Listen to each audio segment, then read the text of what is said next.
the display. What happens is that you get very tiny pieces that come out of the glass, so it will keep all those glass shards in place. Still, once you install this screen protector that comes with it, there's really no reason to do it out here. So it's kind of like the post. You can see where that screen protector starts and where the glass actually ends. So this is how you can tell whether or not you have a screen protector or glass. Also, it's much easier than glass. Sony представи новите си продукти в мобилния сегмент, които вече показа на изложението IFA 2014 в Берлин. Продуктите се очаква поетапно да стъпят на българския пазар в следващите седмици, като най-напред се очаква да видим Z3 и Z3 компакт смартфоните. Z3 нормално е по-класни от двата, предлагащ ни 5,2 инчов дисплей, Full HD матрица с подобрена подсветка и обичайните технологии на Sony за подобряване на изображението.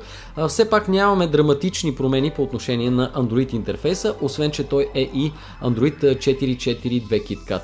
Всичко, което сме виждали до момента в смартфоните на компанията, можем да очакваме отново, поне от към визуален интерфейс. Камерата също е запазена с нейните малко над 20 мегапиксела, отлична светлосила на оптиката, но и с подобрена чувствителност на сензора, която вече работи с ISO нива до 12800. Същото се отнася и за камерата и хардуера на Z3 Compact. Хардуерът в двете устройства е на практика идентичен. Камерата и процесорът, които обикновено се различават в подобни ситуации, тук са еднакви, има обаче някои разлики. Компактният очаква с HD дисплей, 4,6 инчов и по-малка батерия, която все пак е цели 2600 мАч. Нещо, което сравнително рядко виждаме в модел с тези размери напоследък. Z3 пък ни очаква със своите 3100 мАч. Дизайнът се различава съвсем малко, най-вече по отношение на леките извивки по ръбовете, които ще намерите в по-големия смартфон.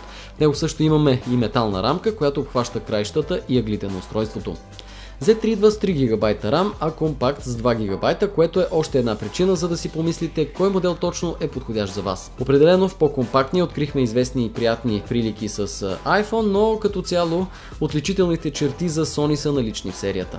Най-сериозните промени са по отношение на някои функционалности. Вече можем да играем на PlayStation 4 игрите си директно върху смартфона, без да използваме екрана на телевизора, както и да използваме джойстика си от конзолата, ползвайки допълнителна стойка. Интересна е функцията, комбинираща до 3 камери от смартфони или някои Sony алфа цифрови камери. Не знам доколко успешна сред потребителите ще бъде тя, но пък така или иначе тя е налична. Разбира се, Sony предлага и избор на различни цветове, някои от тях определено отличаващи се от конкурентните варианти на пазара.